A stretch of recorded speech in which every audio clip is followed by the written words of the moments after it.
सर्वप्रथमे विरोधिकारी माने अर्थात विजाति माने शिष्य मानंकु ख्रिस्टियन भाव नामित करथिले।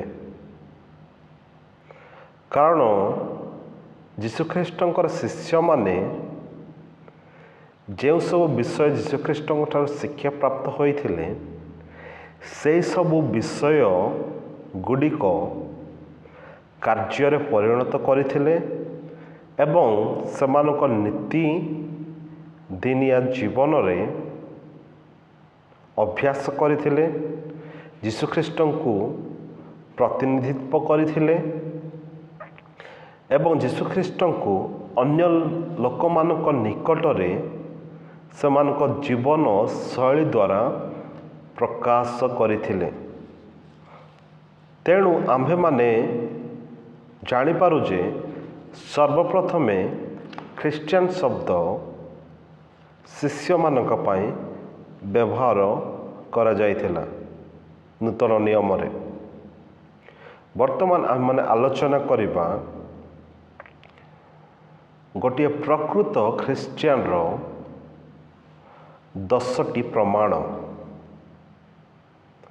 प्रथम जहन पुस्तकरू यही 10 गोटी प्रमाण आमे माने पुंखानुपुंख भाव में आलोचना करिबा। प्रथम प्रमाण गोटे ख्रिस्टियन ज्योति रे आचरण करिब अंधकार रे नुहे, अर्थात गोटे ख्रिस्टियन सकल अपवित्रता ठारू दूरे रहिबो एवं पाप करिबो नाही, पाप रे जीवन यापन करिबो नाही। कारण ज्योति पवित्रता को बुझाए, अंधकार पाप को बुझाए। आम्भे माने ज्योति रे अछु अर्थात पवित्रता रे अछु। आम माने कौन सी प्रकार अंधकार रे नाहु। तेणु आम्भे माने पवित्र जीवन यापन करिबा। यह आपण माने पाई परिबे प्रथम जहन 1 अध्यायर 5 ରୁ 7 पद भितरे।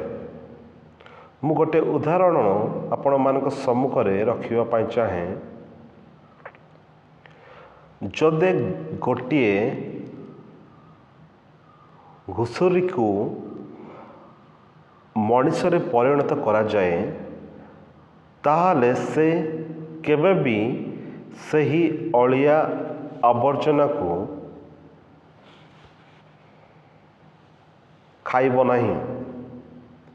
सही परी जदि गोटे विश्वासी संपर्क ज्योतिर अछि तेबे से निश्चित भाव में पवित्रता रे जीवन यापन काटिब।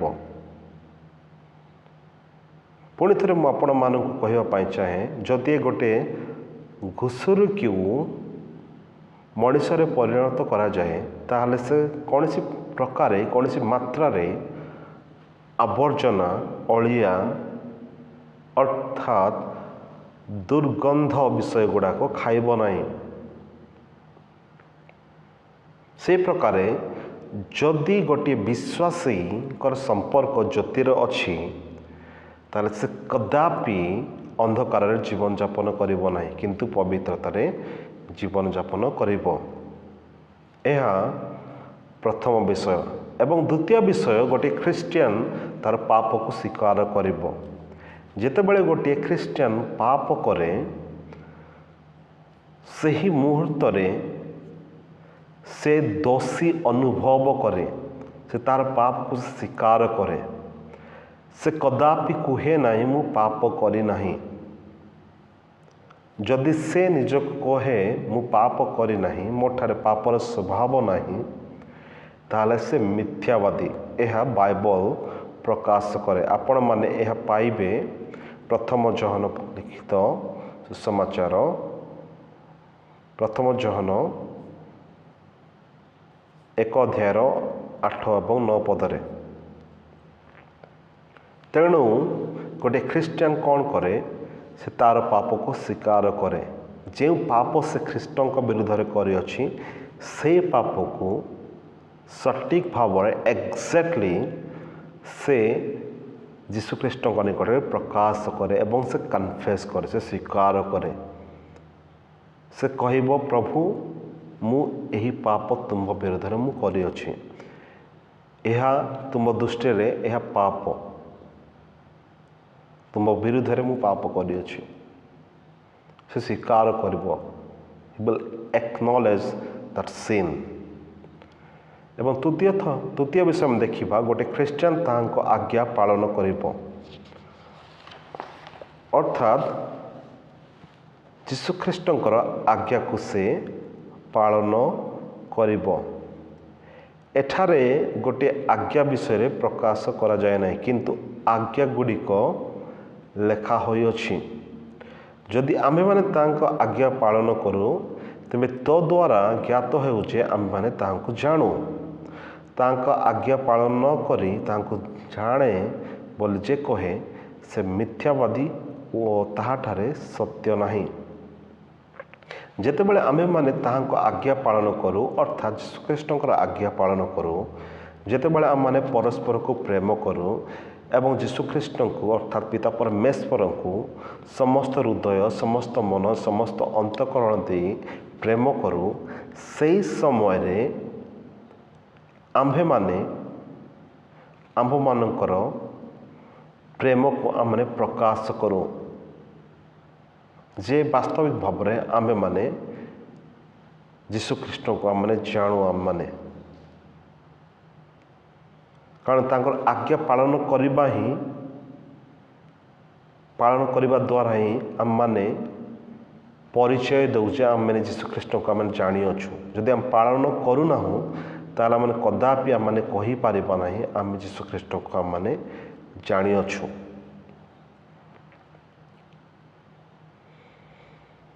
ଏବଂ ଚତୁର୍ଥ ବିଷୟ ଆମେ ଦେଖିବା, ଗୋଟେ ଖ୍ରୀଷ୍ଟିଆନ ଖ୍ରୀଷ୍ଟଙ୍କ ପରି ଜୀବନ କାଟିବ ବା ଆଚରଣ କରିବ। ଉଦାହରଣ ସ୍ୱରୂପ ମୁଁ ଆପଣମାନଙ୍କୁ କହିବା ପାଇଁ ଚାହେଁ, ଯୀଶୁଖ୍ରୀଷ୍ଟ ନମ୍ରତାର ଜୀବନଯାପନ କରିଥିଲେ, ସେ ନମ୍ରଶୀଳ ହୋଇଥିଲେ। ଆମ୍ଭେମାନେ ମଧ୍ୟ ନମ୍ରଶୀଳ ହେବା, ନମ୍ରତାର ଜୀବନଯାପନ କାଟିବା, ପ୍ରେମର ଜୀବନଯାପନ କାଟିବା, ଅନ୍ୟମାନଙ୍କୁ ପ୍ରେମ କରିବା, କ୍ଷମାର ଜୀବନଯାପନ କାଟିବା। କାରଣ ଯୀଶୁଖ୍ରୀଷ୍ଟ କ୍ଷମାର ଜୀବନଯାପନ କାଟିଥିଲେ, ସେ ଅନ୍ୟମାନଙ୍କୁ କ୍ଷମା କରିଥିଲେ। ପ୍ରାର୍ଥନାର ଜୀବନଯାପନ କାଟିବା, କାରଣ ଯୀଶୁଖ୍ରୀଷ୍ଟ ଅନ୍ୟମାନଙ୍କୁ ପ୍ରାର୍ଥନା କରିଥିଲେ। ଆମମାନେ ମଧ୍ୟ ନିଜ ପାଇଁ ପ୍ରାର୍ଥନା କରିବା, ଅନ୍ୟ ପାଇଁ ପ୍ରାର୍ଥନା କରିବା। ସେବାର ଜୀବନଯାପନ କରିଥିଲେ। ଆମମାନେ ଅନ୍ୟମାନଙ୍କ ପାଇଁ ସେବାର ମଡ଼େଲ ହୋଇପାରିବା। ଆମମାନେ ଅନ୍ୟମାନଙ୍କୁ ସେବା କରିପାରିବା। ଆମମାନେ ଦାସତ୍ୱର ଜୀବନଯାପନ କାଟିବା, ଅନ୍ୟମାନଙ୍କ ନିମନ୍ତେ ଯୀଶୁଖ୍ରୀଷ୍ଟ ଗୋଟେ ଦାସ ସ୍ୱରୂପ ହୋଇ ଏ ଜଗତରେ ସେ ଜନ୍ମଗ୍ରହଣ କରିଥିଲେ, ଅନ୍ୟମାନଙ୍କୁ ସେବା କରିଥିଲେ। ବାଧ୍ୟତାର ଜୀବନଯାପନ କାଟିବା, ଦୟାର ଜୀବନଯାପନ କାଟିବା, ସାହାଯ୍ୟ କରିବାର ଜୀବନଯାପନ କାଟିବା, ଏ ସକଳ ଗୁଣ ଯୀଶୁଖ୍ରୀଷ୍ଟଙ୍କ ଠାରେ ପରିପ୍ରକାଶ ହୁଏ। ଯୀଶୁଖ୍ରୀଷ୍ଟ ଏହି ଗୁଣ ଗୁଡ଼ାକ ତାଙ୍କ ଜୀବନରେ ପ୍ରକାଶ କରିଥିଲେ ଯେତେବେଳେ ସେ ଏ ଧରାପୃଷ୍ଠରେ ଥିଲେ। ଆମ୍ଭେମାନେ ମଧ୍ୟ ଚେଷ୍ଟା କରିବା ଏହି ସକଳ ଗୁଣକୁ ଆମ୍ଭମାନଙ୍କ ଜୀବନରେ ପ୍ରକାଶ କରିବା ପାଇଁ। ଆମମାନେ ମଧ୍ୟ ଚେଷ୍ଟା କରିବା ଏହି ସକଳ ଗୁଣକୁ, ଚରିତ୍ରକୁ ଆମମାନଙ୍କ ଜୀବନ ଦ୍ୱାରା ଅନ୍ୟମାନଙ୍କ ନିକଟରେ ପ୍ରକାଶ କରିବା ନିମନ୍ତେ, ଯଦ୍ୱାରା ଆମ୍ଭେମାନେ ଖ୍ରୀଷ୍ଟଙ୍କର ଆଚରଣକୁ ଅନୁସରଣ କରିପାରିବା। ଆମମାନେ ଖ୍ରୀଷ୍ଟଙ୍କ ପରି ଜୀବନଯାପନ କାଟିପାରିବା ଆମମାନେ। ଏବଂ ପଞ୍ଚମ ବିଷୟ, ଗୋଟିଏ ଖ୍ରୀଷ୍ଟିଆନ ଜଗତ ଓ ସେଥିରେ ଥିବା ବିଷୟବସ୍ତୁକୁ ପ୍ରେମ କରିବ ନାହିଁ। ଜଗତରେ ଶାରୀରିକ ଅଭିଳାଷ ଅଛି, ଚକ୍ଷୁର ଅଭିଳାଷ ଅଛି, ଲୌକିକ ଗର୍ବ ଅଛି। ଶାରୀରିକ ଅଭିଳାଷ ଆମମାନଙ୍କ ଶରୀର ଯାହା ଇଚ୍ଛା କରେ ପାଇବା ନିମନ୍ତେ ସେହି ବିଷୟକୁ ଆମେମାନେ ପ୍ରେମ କରିବା ନାହିଁ, ସେହି ବିଷୟକୁ ଆମମାନେ ଚାହିଁବା ନାହିଁ, ଆମମାନେ ତାକୁ ଘୃଣା କରିବା। ଆମମାନେ ଚକ୍ଷୁର ଅଭିଳାଷ ଆମମାନଙ୍କର ଚକ୍ଷୁ ଯାହା ଦେଖିବା ପାଇଁ ଚାହେଁ, ଯେଉଁ ମନ୍ଦ କାର୍ଯ୍ୟ ଗୁଡ଼ାକ ଦେଖିବା ପାଇଁ ଚାହେଁ ସେ ବିଷୟକୁ ଆମମାନେ ପ୍ରେମ କରିବା ନାହିଁ। ଲୌକିକ ଗର୍ବ ଆମମାନେ ଗର୍ବର ଜୀବନଯାପନ ଆମମାନେ କଦାପି କରିବା ନାହିଁ, କାରଣ ଗର୍ବ କରିବା ଦ୍ୱାରା ଲୁସିଫର ସ୍ୱର୍ଗରୁ ସେ ପତିତ ହୋଇଥିଲେ। ଗର୍ବ କରିବା ଦ୍ୱାରା ନେବୁକଦନେଜର ସେ ଗୋଟେ ପଶୁତୁଲ୍ୟ ସେ ଜୀବନଯାପନ କାଟିଥିଲେ। କିନ୍ତୁ ପରମେଶ୍ୱର ଅର୍ଥାତ୍ ଈଶ୍ୱର ସେ ନମ୍ର ଲୋକଙ୍କୁ ସେ ପ୍ରେମ କରନ୍ତି ଏବଂ ଯୀଶୁଖ୍ରୀଷ୍ଟ ସେ ନମ୍ରଶୀଳ ବ୍ୟକ୍ତି ଥିଲେ। ମୂଷା ଗୋଟିଏ ନମ୍ର ବ୍ୟକ୍ତି ଥିଲେ ଏବଂ ଯୀଶୁଖ୍ରୀଷ୍ଟ ନମ୍ର ବ୍ୟକ୍ତିଙ୍କୁ ସେ ପ୍ରେମ କରନ୍ତି। ସେ ତେଣୁ ଆମ୍ଭେମାନେ ନମ୍ରଶୀଳ ବ୍ୟକ୍ତି ହେବା ନିମନ୍ତେ ଆମମାନେ ଚେଷ୍ଟା କରିବା। ଆମମାନେ এই ଜଗତର ବିଷୟବସ୍ତୁକୁ ଆମମାନେ ପ୍ରେମ କରିବା ନାହିଁ। ଏବଂ ଷଷ୍ଠ ବିଷୟ ଆମେ ଦେଖିବା, ଗୋଟେ ଖ୍ରୀଷ୍ଟିଆନ ଖ୍ରୀଷ୍ଟଙ୍କ ଅବତାରକୁ ସ୍ୱୀକାର କରିବ, ଅର୍ଥାତ୍ ଯୀଶୁଖ୍ରୀଷ୍ଟ ଯେ ଏହି ଜଗତକୁ ମନୁଷ୍ୟ ରୂପ ନେଇ ଜନ୍ମଗ୍ରହଣ କଲେ, ଏହି ବିଷୟକୁ ଏହି ବାସ୍ତବିକତାକୁ ଆମମାନେ ଗ୍ରହଣ କରିବା, ସ୍ୱୀକାର କରିବା। ଆମମାନେ ଯୀଶୁଖ୍ରୀଷ୍ଟ ଯେ ମନୁଷ୍ୟ ରୂପରେ ଏ ଧରାପୃଷ୍ଠକୁ ଆସିଲେ ଏବଂ ଖ୍ରୀଷ୍ଟ ଯେ ମସିହ ଉଦ୍ଧାରକର୍ତ୍ତା, ଏହି ସତ୍ୟତାକୁ ସ୍ୱୀକାର କରିବା। ଆମମାନେ ଏହାକୁ ଆମମାନେ କଦାପି ଅସ୍ୱୀକାର କରିବା ନାହିଁ। ଏହା ଷଷ୍ଠ ପ୍ରମାଣ। ଏବଂ ସପ୍ତମ ପ୍ରମାଣ, ଗୋଟିଏ ଖ୍ରୀଷ୍ଟିଆନ ଧର୍ମାଚରଣ କରିବ। ଏହାର ଅର୍ଥ ଗୋଟେ ଖ୍ରୀଷ୍ଟିଆନ ନ୍ୟାୟ, ସଠିକ୍ ଏବଂ ଯଥାର୍ଥ କାର୍ଯ୍ୟ କରିବ, ଅନ୍ୟାୟ କାର୍ଯ୍ୟ କରିବ ନାହିଁ।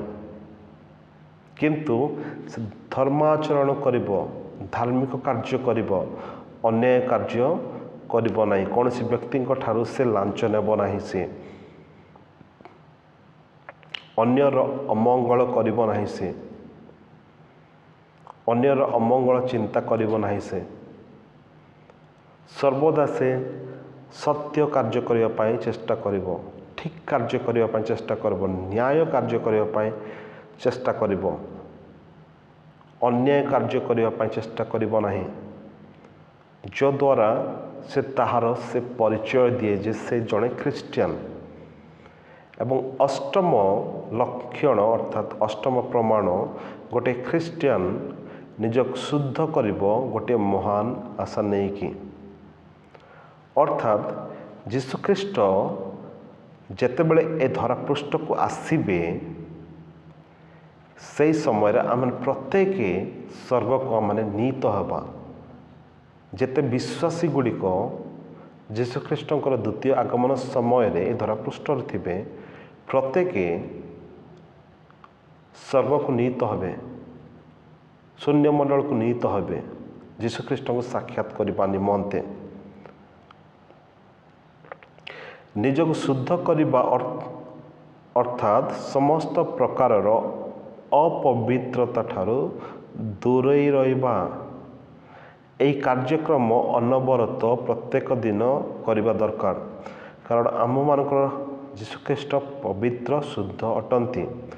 ଆମମାନେ ଜାଣୁ ଯେ ସେ ଯେତେବେଳେ ପ୍ରକାଶିତ ହେବେ ସେତେବେଳେ ଆମେମାନେ ତାଙ୍କ ସଦୃଶ୍ୟ ହେବା, କାରଣ ଯେତେବେଳେ ପ୍ରକାଶିତ ହେବେ ଆମମାନେ ମଧ୍ୟ ତାହାଙ୍କ ସଦୃଶ୍ୟ ହେବା।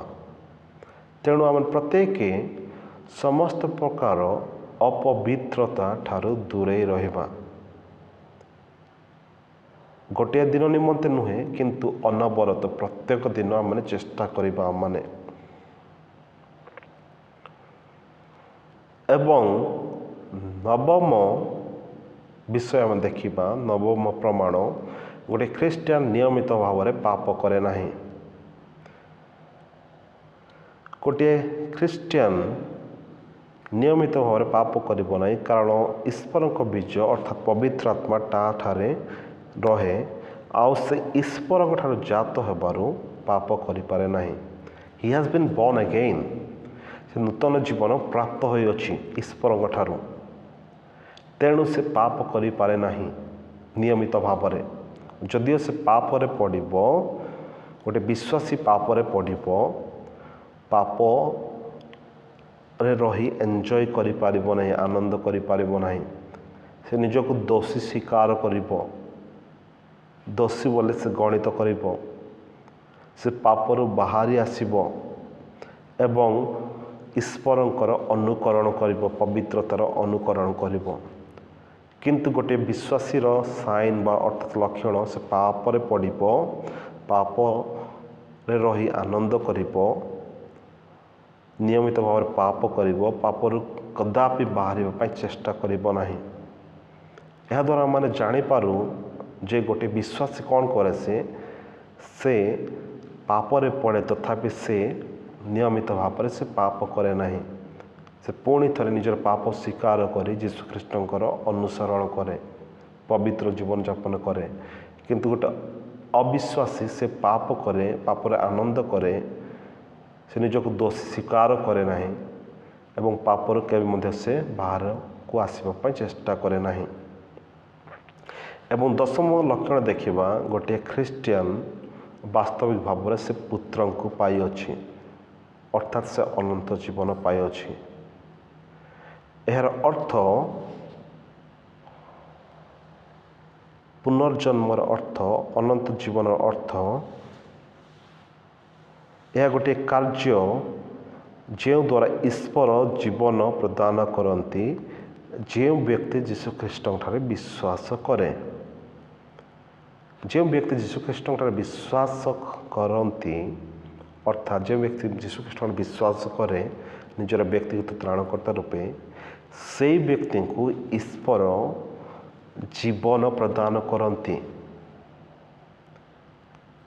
अनंत जीवन।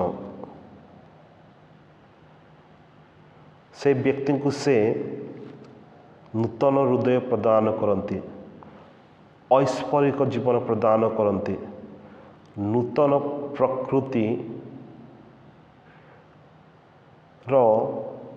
प्रकृति प्रदान करती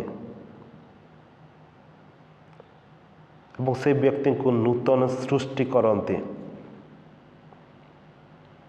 तो दशम लक्षण कौन? गोटे ख्रीष्टियान पुत्र को पाई अनंत जीवन प्राप्त होइछि। ए संध्या समय आम्भे माने एही 10 गोटी लक्षण विषय आम्भे माने अर्थात प्रमाण विषय आम्भे माने आलोचना कलु। आम माने गोटे ख्रीष्टियान अर्थात गोटे प्रकृत ख्रीष्टियान 10 गोटी लक्षण अर्थात गोटे प्रकृत ख्रीष्टियान 10 गोटी प्रमाण आम माने यह संक्षिप्त भाव में आलोचना कलु। प्रथम जहन पुस्तक प्रथम विषय गोटे ख्रीष्टियान ज्योतिर आचरण करिवो, अर्थात पवित्रता आचरण करिवो से जदि गोटे ख्रीष्टियान। द्वितीय विषय गोटे ख्रीष्टियान तार पाप को स्वीकार करिवो जदि से गोटे ख्रीष्टियान। तृतीय विषय गोटे ख्रीष्टियान तांको आज्ञा पालन करिवो से जदि गोटे ख्रीष्टियान। यदि से ख्रीष्टियान नहीं ताल केबे मध्य यीशु ख्रीष्ट का आज्ञा से पालन करिवो नहीं। चतुर्थ विषय गोटे ख्रीष्टियान ख्रीष्टंक परि जीवन काटिबो एवं आचरण करिवो से जदि गोटे ख्रीष्टियान। एवं पंचम विषय गोटे ख्रीष्टियान जगत और से थिवा विषय वस्तु को प्रेम करिवो नहीं, किंतु ख्रीष्टं को प्रेम करिवो, ख्रीष्टंकर अनुसरण करिवो, ख्रीष्टंकर बाध्य हब से। षष्ठ विषय आम देखा गोटे ख्रीष्टियान ख्रीष्टंक अवतार को स्वीकार करिवो, अर्थात यीशुख्रीष्ट जे ए धरापृष्ठ को मनुष्य रूप नहीं आसिले जन्म ग्रहण कले यह को से स्वीकार करिवो ଏବଂ ଅଷ୍ଟମ ବିଷୟ, ଗୋଟିଏ ଖ୍ରୀଷ୍ଟିଆନ ନିଜକୁ ଶୁଦ୍ଧ କରିବ ଗୋଟିଏ ମହାନ ଆଶା ନେଇକି। ସେ ପବିତ୍ରତାର ଜୀବନଯାପନ କରିବ, ଶୁଦ୍ଧ ଜୀବନଯାପନ କରିବ। କାରଣ ଯେତେବେଳେ ଯୀଶୁଖ୍ରୀଷ୍ଟ ଧରା ପୃଷ୍ଠକୁ ଆସିବେ, ସେ ଯୀଶୁଙ୍କ ପରି ହେବ, ସେ ନୂତନ ଶରୀର ପ୍ରାପ୍ତ ହେବ ସେ। ତେଣୁ ଏହି ଆଶା ନେଇକି ସେ ପବିତ୍ରତାର ଜୀବନଯାପନ କରିବ। ଏବଂ ନବମ ବିଷୟ ଦେଖିବ, ଅର୍ଥାତ୍ ନବମ ପ୍ରମାଣ, ଗୋଟିଏ ଖ୍ରୀଷ୍ଟିଆନ ନିୟମିତ ଭାବରେ ପାପ କରିବ ନାହିଁ। କାରଣ ଈଶ୍ୱରଙ୍କର ବୀଜ ସେ ବ୍ୟକ୍ତିଙ୍କ ଠାରେ ଅଛି, ଅର୍ଥାତ୍ ପବିତ୍ର ଆତ୍ମା ସେ ବ୍ୟକ୍ତିଙ୍କ ଠାରେ ଅଛି ଏବଂ ସେ ଈଶ୍ୱରଙ୍କ ଠାରୁ ଜାତ ହୋଇଅଛି। ତେଣୁ ସେ ପାପ କରିପାରେ ନାହିଁ ନିୟମିତ ଭାବରେ। ଏବଂ ଦଶମ ବିଷୟ ଆମେ ଦେଖିଲୁ, ଗୋଟିଏ ଖ୍ରୀଷ୍ଟିଆନ ପୁତ୍ରଙ୍କ ପାଇଅଛି ଏବଂ ସେ ଅନନ୍ତ ଜୀବନ ପାଇଅଛି। ଯେତେବେଳେ ସେ ଯୀଶୁଖ୍ରୀଷ୍ଟଙ୍କୁ ସେ ବିଶ୍ୱାସ କଲେ, ସେହି ମୁହୂର୍ତ୍ତରେ ପିତା ପରମେଶ୍ୱର ତାହାକୁ ନୂତନ ଜୀବନ ପ୍ରଦାନ କଲେ, ଐଶ୍ୱରିକ ଜୀବନ ପ୍ରଦାନ କଲେ, ନୂତନ ହୃଦୟ ପ୍ରଦାନ କଲେ, ନୂତନ ପ୍ରକୃତି ପ୍ରଦାନ କଲେ ଏବଂ ନୂତନ ସୃଷ୍ଟି କଲେ ସେ ବ୍ୟକ୍ତିଙ୍କୁ। ତେଣୁ ସେ ଗୋଟିଏ ଖ୍ରୀଷ୍ଟିଆନ ଅଟେ।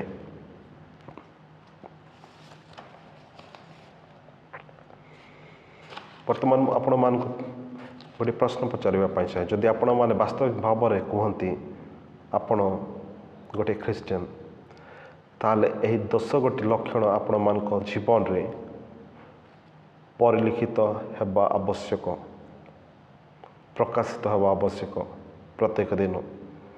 ଯଦି ଏହି 10ଗୋଟି ଲକ୍ଷଣ ଆପଣମାନଙ୍କ ଜୀବନରେ ପରିଲିଖିତ ହେଉନାହିଁ, ତାହେଲେ ହୋଇପାରେ ଆପଣମାନେ ଖ୍ରୀଷ୍ଟିଆନ ନୁହନ୍ତି। ହୋଇପାରେ ଆପଣମାନେ ଛୋଟିଆ ଅଭିଷିକ୍ତ ବ୍ୟକ୍ତି ନୁହନ୍ତି। ହୋଇପାରେ ଆପଣମାନେ ଛୋଟିଆ ଖ୍ରୀଷ୍ଟ ନୁହନ୍ତି। ହୋଇପାରେ ଆପଣମାନେ ଖ୍ରୀଷ୍ଟଙ୍କ ଅନୁକରଣକାରୀ ନୁହନ୍ତି। ଯଦି ଆପଣମାନେ ଖ୍ରୀଷ୍ଟିଆନ, ତାହେଲେ ଏହି ଲକ୍ଷଣ ଗୁଡ଼ାକ ଆପଣମାନଙ୍କ ଜୀବନରେ ପ୍ରକାଶ କରିବା ନିମନ୍ତେ ଆପଣମାନେ ତତ୍ପର ହୁଅନ୍ତୁ, ଚେଷ୍ଟା କରନ୍ତୁ, ଆପଣମାନଙ୍କ ଜୀବନକୁ ସମୀକ୍ଷା କରନ୍ତୁ। ଯଦି ଆପଣମାନେ ଏବେ ସୁଦ୍ଧା ଯୀଶୁଖ୍ରୀଷ୍ଟଙ୍କର ପରିଚୟ ପାଇନାହାନ୍ତି, କିନ୍ତୁ ଆପଣମାନେ କହୁଛନ୍ତି ଆପଣମାନେ ଖ୍ରୀଷ୍ଟିଆନ, ତାହେଲେ ଆପଣମାନଙ୍କୁ ମୁଁ କହିବା ପାଇଁ ଚାହେଁ, ଆପଣମାନେ ନୋମିନାଲ ଖ୍ରୀଷ୍ଟିଆନ, ନାମଧାରୀ ଖ୍ରୀଷ୍ଟିଆନ। ଆପଣମାନଙ୍କ ଠାରେ ଖ୍ରୀଷ୍ଟଙ୍କର ଜୀବନ ବର୍ତ୍ତମାନ ସୁଦ୍ଧା ନାହିଁ। ତେଣୁ ମୁଁ ଆପଣମାନଙ୍କୁ ଅନୁରୋଧ କରିବା ପାଇଁ ଚାହେଁ, ଯୀଶୁଖ୍ରୀଷ୍ଟଙ୍କ ଠାରେ ବିଶ୍ୱାସ କରନ୍ତୁ। କାରଣ ସେହି ଜୀବନ, ସେହି ପଥ, ସେହି ସତ୍ୟ, ତାଙ୍କ ଦ୍ୱାରା ହିଁ ଆମେମାନେ ସ୍ୱର୍ଗ ରାଜ୍ୟକୁ ଆମମାନେ ଯାଇପାରିବା। ସେ ଆମମାନଙ୍କ ନିମନ୍ତେ କ୍ରୁଶାର୍ପିତ ହେଲେ, ଅନେକ ଦୁଃଖ ଯନ୍ତ୍ରଣା ସେ ସହ୍ୟ କଲେ, ମୃତ୍ୟୁବରଣ କଲେ, ସମାଧି ପ୍ରାପ୍ତ ହେଲେ ଏବଂ ତୃତୀୟ ଦିବସରେ ସେ ପୁନରୁତ୍ଥିତ ହେଲେ। ଯେତେବେଳେ ଆମମାନେ ଏହି ବାସ୍ତବିକତାକୁ ବିଶ୍ୱାସ କରିବା ଏବଂ ଯେତେବେଳେ ଆମମାନେ ଜାଣିବା ଯେ ଆମମାନେ ଆପଣାକୁ ରକ୍ଷା କରିପାରିବା ନାହିଁ, ଯେତେବେଳେ ଏ ବିଷୟକୁ ଆମମାନେ ଜାଣିବା ଏବଂ ଯୀଶୁଖ୍ରୀଷ୍ଟଙ୍କ ନିକଟକୁ ଯିବା, ଆମମାନଙ୍କର ପାପକୁ ସ୍ୱୀକାର କରିବା, କ୍ଷମା ନିମନ୍ତେ ଭିକ୍ଷା ପ୍ରାପ୍ତ କରିବା, ଆମମାନେ ଯୀଶୁଙ୍କୁ କହିବା, ପ୍ରଭୁ ମୁଁ ଜଣେ ପାପୀ, ମୋତେ କ୍ଷମା କର, ମୁଁ ତୁମକୁ ନିଜର ବ୍ୟକ୍ତିଗତ ତ୍ରାଣକର୍ତ୍ତା ରୂପେ ଗ୍ରହଣ କରିବା ପାଇଁ ଚାହେଁ, ତୁମେ ମୋ ଜୀବନର ପ୍ରଭୁ ହୁଅ, ମୋତେ ସମ୍ପୂର୍ଣ୍ଣ ଭାବରେ ତୁମେ ରାଜତ୍ୱ କର, ମୁଁ ମୋ ଜୀବନକୁ ତୁମ ହସ୍ତରେ ସମର୍ପଣ କରୁଅଛି, ମୋ ଜୀବନକୁ ପରିବର୍ତ୍ତନ କର। ମୁଁ ପାପରେ ଜୀବନଯାପନ କରିବା ପାଇଁ ଚାହେଁ ନାହିଁ, ମୁଁ ପବିତ୍ରତାର ଜୀବନଯାପନ କରିବା ପାଇଁ ଚାହେଁ, ମୁଁ ତୁମର ଅନୁସରଣ କରିବା ପାଇଁ ଚାହେଁ, ତୁମର ବାକ୍ୟ ପାଳନ କରିବା ପାଇଁ ଚାହେଁ। ମୁଁ ବିଶ୍ୱାସ କରେ ଯେ ତୁମେ ଏହି ଧରାପୃଷ୍ଠକୁ ମନୁଷ୍ୟ ଭାବରେ ଆସିଲ, ଏ ଜଗତକୁ ମୁଁ ପ୍ରେମ କରିବା ପାଇଁ ଚାହେଁ ନାହିଁ, ମୁଁ ତୁମର ସନ୍ତାନ ହେବା ପାଇଁ ଚାହେଁ। ଯଦି ଆପଣମାନେ ଏହି ପ୍ରାର୍ଥନା କରିବେ, ତାହେଲେ ନିଶ୍ଚିତ ଭାବରେ ଯୀଶୁଖ୍ରୀଷ୍ଟ ଆପଣମାନଙ୍କର ପ୍ରାର୍ଥନା ଶ୍ରବଣ କରିବେ ଏବଂ ଆପଣମାନଙ୍କୁ ତାଙ୍କର ସନ୍ତାନ କରିବେ। ଯଦି ପରମେଶ୍ୱର ଆପଣମାନଙ୍କୁ ଏହି ବାକ୍ୟ ଦ୍ୱାରା କଥା କହିଅଛନ୍ତି, ତାହେଲେ ଆପଣମାନେ ଆପଣମାନଙ୍କ ହୃଦୟକୁ କଠିନ କରନ୍ତୁ ନାହିଁ, କିନ୍ତୁ ଆପଣମାନଙ୍କର ହୃଦୟକୁ ଯୀଶୁଖ୍ରୀଷ୍ଟଙ୍କ ନିକଟରେ ସମର୍ପଣ କରନ୍ତୁ। ଯଦ୍ୱାରା ଯୀଶୁଖ୍ରୀଷ୍ଟ ଆପଣମାନଙ୍କୁ ନିଜର ସନ୍ତାନ କରିବେ ଏବଂ ଆଶୀର୍ବାଦ କରିବେ ଏବଂ ଅନ୍ଧ ଜୀବନ ପ୍ରଦାନ କରିବେ ଏବଂ ଆପଣମାନେ ଦେଖିବେ ଆପଣମାନଙ୍କର ଜୀବନରେ ସେହି ସୁଖ ଶାନ୍ତି ଆନନ୍ଦ ପରମେଶ୍ୱର ସମ୍ପୂର୍ଣ୍ଣ ଭାବରେ ଭରିଦେବେ ଏବଂ ଆପଣ ଗୋଟିଏ ନୂତନ ବ୍ୟକ୍ତି ହେବେ ଏବଂ ଖ୍ରୀଷ୍ଟଙ୍କ ନିମନ୍ତେ ସାକ୍ଷୀ ହୋଇପାରିବେ।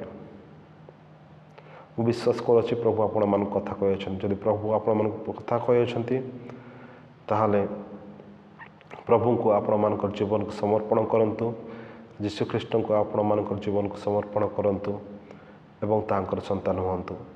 ଯଦି ଆପଣମାନେ ତାହାଙ୍କର ସନ୍ତାନ ସନ୍ତତି ତାହେଲେ ଏହି ଲକ୍ଷଣ ଗୁଡ଼ାକ ଆପଣମାନଙ୍କ ଜୀବନରେ ପ୍ରକାଶ କରିବା ପାଇଁ ଚେଷ୍ଟା କରନ୍ତୁ ପବିତ୍ର ଆତ୍ମାଙ୍କ ସାହାଯ୍ୟରେ। ପ୍ରଭୁ ଆପଣ ପ୍ରତ୍ୟେକଙ୍କୁ ପ୍ରଚୁର ଭାବରେ ଆଶୀର୍ବାଦ କରନ୍ତୁ ଏହି ବାକ୍ୟ ଦ୍ୱାରା। Thank you so much for your kind attention. May God bless you all. Amen. Amen. Amen.